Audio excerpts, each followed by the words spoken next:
now that we've demonstrated that we are thoroughly unorganized, this is Team 2, and we are deliberately out of order to catch your attention again. Now, I am the co-convener along with David Levinson, who is trying to climb under a table right now, trying not to be associated with me, and Juanita James, who is having a really good time someplace in Italy. Yes. We wanted to go, but she said no. So, what we have here tonight is Team 2, who represents the innovation-capable workforce. And this is just a part of our group. There are some who are sitting thankfully at their tables saying, oh gosh, you didn't ask me to do this. So we have Sue Regano and Ava Weller, who are going to be our leaders for this event. Before we get started, let me talk about the fact that this will be a PowerPoint-free journey. So do not expect to see anything up there. It probably would be because Bill would tell you I am technology deficient. So with that in mind, since we've all been singing Laz's praise, let me talk about the fact that we're going to be demonstrating an instant opportunity. Normally we talk about immediate opportunities, emergent opportunities. We're going to talk about an instant opportunity, which came up in one of our conversations thanks to Sue Regano's program that she has at Dolan, and a conversation that Josh had with us in our meeting. Unfortunately, Josh had to go, who is our superintendent of schools, Josh Starr. But we're talking about using outsiders to come into the schools and start engaging the students in ways that are not only innovative but thoughtful, investigative, critical thinking opportunities. And one of the ways we're going to start to pilot this idea is by using a program that Sue has right now, which is somewhat dormant because the UConn students, through her mentoring program at Dolan, have all left. So that's what Dolan in June is all about. We're going to be bringing adults with varying different experiences and ways of living their lives into the schools to talk to the 6th, 7th, and 8th graders in these time frames that we have here. So we're going to, and right now, model this experience for you with our teacher, Ava, our guest, Sue, and we're going to be calling it Name My Game. And with that, the teacher is going to take over. You stole my line. Has anyone seen a TV show called What's My Line? It was popular some years ago. We're starting our own version today called What's My Game? Guests from the Stamford community will be visiting our school each day for this class period to meet with us and play What's My Game. Today, let's welcome our first guest, Ms. Susan Regano, who works in the Stamford community in a job that benefits all of us. She's here to tell her personal story about how she got where she is today and what she learned along the way. It's up to you to guess what her game is.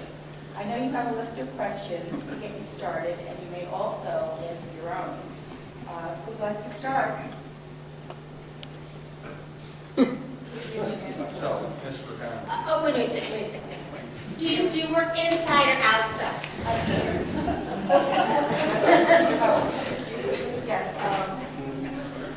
Who's first? Oh, wait. Do you actually make something? Could you use a microphone? Yeah, we can't hear Somewhere you. because we can't hear. Yes. Sue?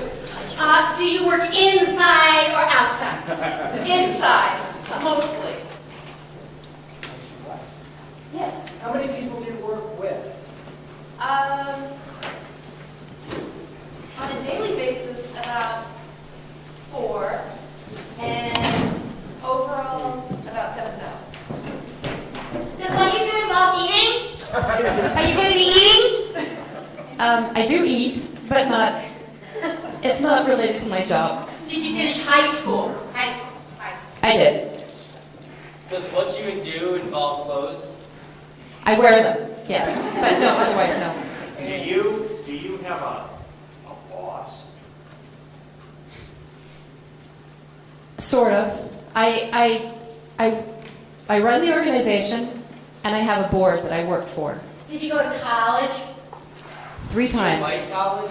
I went 3 times, and I liked it 2 of the 3 times. Are you rich? Do you make a lot of money? I'm not rich. But that's all relative. Do you need to use math? Yeah. I do. I don't like math. I don't like math. Okay. I hate math. I just don't like it. I don't get it. It's just awful for me.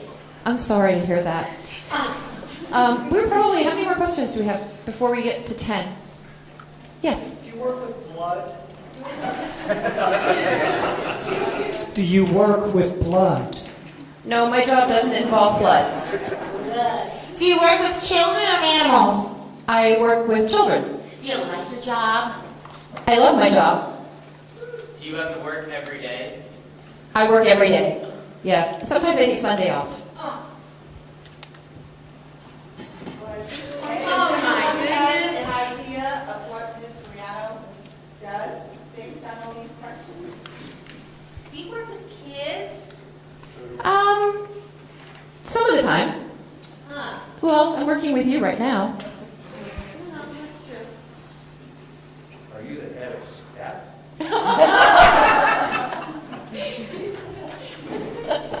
Are you the executive director of SPEF?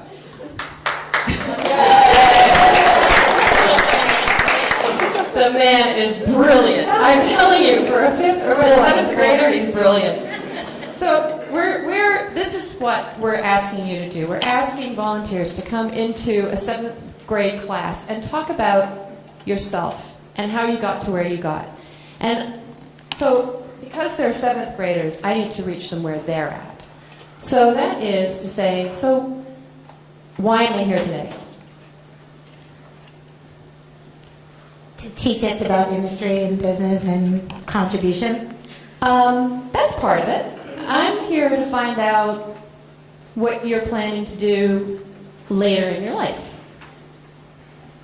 And I can tell you how what I did in high school directly impacted what I did next, and what I did in college directly impacted what I'm doing now.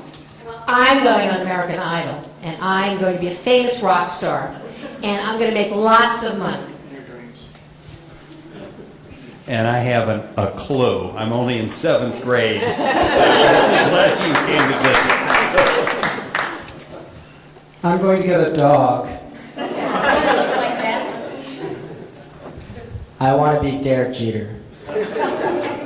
Wow, there's so many different varieties here. So I guess I've got a question for the American Idol. What are you going to do when you're not? What are you going to do when you're not competing for American Idol? Well, I'm going to win it. I know I'm going to win it because I have the biggest voice. I think that's a wonderful. And so I think when that's I win it, I'm just going to make lots and lots and lots of money, and I'm going to be, you know, like on all of the record companies, and I'm going to do shows, and I'm going to be absolutely fabulous. So I'm wondering if perhaps there's somebody in the music industry who would like to come into the class and talk to the class about how they got into the music industry. Because there may be some steps in between 7th grade and American Idol that would be relevant. Now, I just want to tell you, I want to tell you something. When I went to college the first time, I studied music. And I wanted to be a vet until I got into my last year of high school. I was in Canada. And my grades in physics and chemistry were so appalling, it was very obvious to me that that wasn't what I was going to do. But there was something else I was good at. I was good at music. So I studied music. But I didn't finish it. And then I went back again. And I went part-time, and that was really hard. And I studied philosophy and psychology. And that's not a good way to go when you want to get a job. And I didn't finish that either. And then I came here, I came to the States, and I went to UConn, right where we are right now. I went to UConn, and I finished my degree over 7 years, part-time, and I took an internship while I was at UConn for CTE, which is a nonprofit in the south end of Stamford. You might know of it.